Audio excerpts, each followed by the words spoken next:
to me, IB is exciting. IB is a paradigm shift for not only teachers, because they have to think about learning and teaching in a whole different way. It's also a paradigm shift for students, because they also have to think about learning in a whole different way. It's about digging deeper instead of going full speed ahead with just facts and details. It's putting all the facts and details into compartments so they're much easier to understand and connect to each other, because true learning happens when you connect one idea to another. I don't know what I've been told. I don't know what I've been told. If all the people here were polled. If all the people here were polled. Electricity is really fun. Electricity is really fun. But don't step on a power line. Disciplinary theme. Transdisciplinary theme is on the elementary side, and it's one of the themes that the kids look through. It's almost like a lens that you would look through for what we call the PYP, or the primary years program in elementary. And there's 6 of them, and what you do is you take, it's almost like a big idea, and you'll take maybe, let's take 2nd grade earth science, and you take a look at how the world works. It's one of the themes. So you look at the rocks and minerals, and you take a look at how the world works through that theme, and the teachers create almost an environment of curiosity for the kids through that lens. There's 5 other themes that go with that, and it allows the teachers to create and focus their classroom into this theme, so that way they're looking from math and science and language arts, and the kids are really enveloped in this world, and they are truly really learning for a purpose, and it gives all kids a reason to be learning. Are you ready? Yeah. Okay.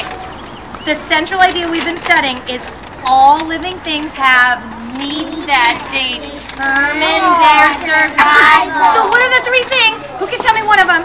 One of them that determines their survival. What do plants need? Sun. Sun. Excellent. Soil. Soil and the water. Well, today we're gonna let's think. We have our seeds in the soil, so they're gonna get their nutrients. We're gonna put them in the sun, but we need something else. What do we need? Water. We do. So today, Why do we have a small one? because we're gonna see what happens when they grow. I love how you're inquiring. We're gonna see what happens with the different sized seeds. Yeah, but how do you know where they are? You know what? That was a great question. You know what you'll have to do? Look, and do you know where you put your little... I used to think that the world was small, but now that I'm in IB, the world is bigger. So it's the why, it's the what, it's what creates curiosity, natural curiosity in a kid. When the kid asks you, why is the sky blue? This is what we want to know, and it causes them to go into the science of that. What is the science behind why is the sky blue? They truly want to know that. So instead of being in lockstep with a curriculum, you are now opening the box to them and creating this world of they can learn with what's out there, and that's what kids need. Specifically solar energy, when solar energy's been radiating at us, yes, we often feel solar energy as heat. And when I think of it, I think of that street that in the middle of the summer, when I think of the street and that sun's been shining down on it the whole entire time. And do you ever see the ripply things of the air right above it, and it seems to like almost be rippling for you? That actually is the air above it is heating up, and you actually see it. And that is heat energy. Energy that you feel is heat energy. Energy that you see is light. Those are both coming off of our solar energy. Now, I'm still getting to, though, we said energy is the what? Boys and girls, repeat it for me. The Ability to work. Can I see your hands doing it? Energy is what? Ability to do work. And we see energy doing work when things move, grow, and change. And on the middle school side, we have what's called the MYP, the Middle Years Program, and they have the areas of interaction. The areas of interaction, there's 5 of those, and it's the same thing. So each subject in middle school will look through a lens, and some of them are like human ingenuity, environments, health and social education, and those things will be looked at through the lens. So we keep the same standards, we keep the same topics, but we focus them in and they learn with that. And that actually allows them, when they're looking at through those lenses, to think in terms of interdisciplinary works. So not just on the elementary side, but on the middle school side as well. Okay, and so what do you have over here? So this is our unit wall. This is for my geometry class. Right now, we usually have, notes and stuff down, but they just took a test. I don't have it up right now.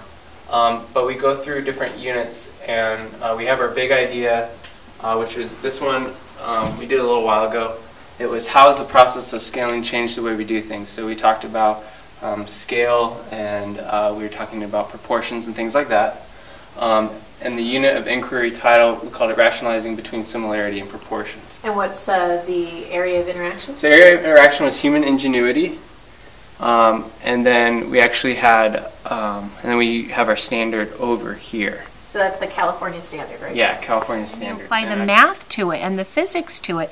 It gets an incredible amount of power to it because they are applying what they're learning then to their product. Composite figures that are combined together to find the area of it. This student actually did a total breakdown using a graphing too. And he showed, like, this green, this is how much is grass out of his whole backyard. The red was how much patio space he had in his backyard. So he did a really good job. And I kind of wanted to relate it to, the question, age-old question. When are we ever going to use this?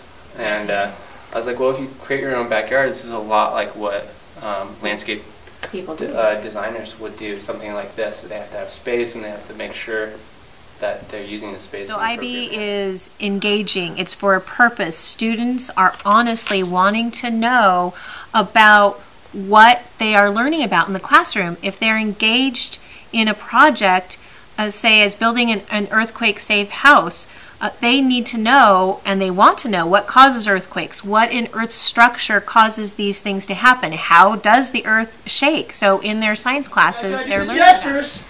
Benjamin Franklin, Thomas Edison discovered how it works. The kids in the classroom, as they spiral through the elementary grades, when they're learning about energy, you go from the first graders learning about the sun and how it creates photosynthesis all the way up to fourth grade, and they're learning about how that energy is then captured to create what we have today in our world, and it explains it to them, and it is answering the hows and the Right now in 8th grade, we're teaching 12 Angry Men, the play. It started off as a radio show, and then later it was turned into a play, and it's about 12 men on a jury. We don't get to see the case or the trial, we only get to see them deliberate. It's fantastic because they get to see that as a group there's power, but they as individuals are responsible for exercising their power and not abusing it. So basically the day before we did the project, our teacher we had taken a vote of whether we felt more powerful in a group or more powerful alone. As a regular class, we would probably just sit down and we would read the text and then we would talk about it. Instead, we're actually experiencing the play. So the kids they're coming in, they're in costume. Instead of just reading it straight through, we're breaking it up with activities for the kids to really see. The day we did the project, she took 2 students from different groups of what they decided and sent them out of the classroom, and when they came back, whenever the teacher said the United States, we all stood up for 2 seconds, stared at the flag, and then sat back down. In the end, both students stood up and followed the group. So basically, the lesson was of conformity and how people will follow groups.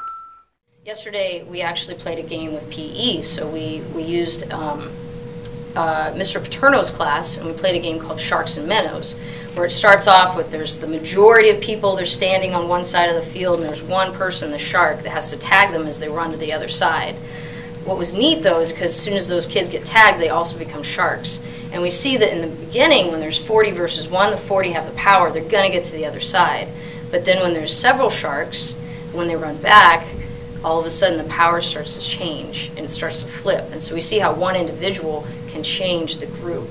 And so that is IB. That's something that we would never do. We wouldn't have time, and we wouldn't be able to do that unless we were doing this curriculum.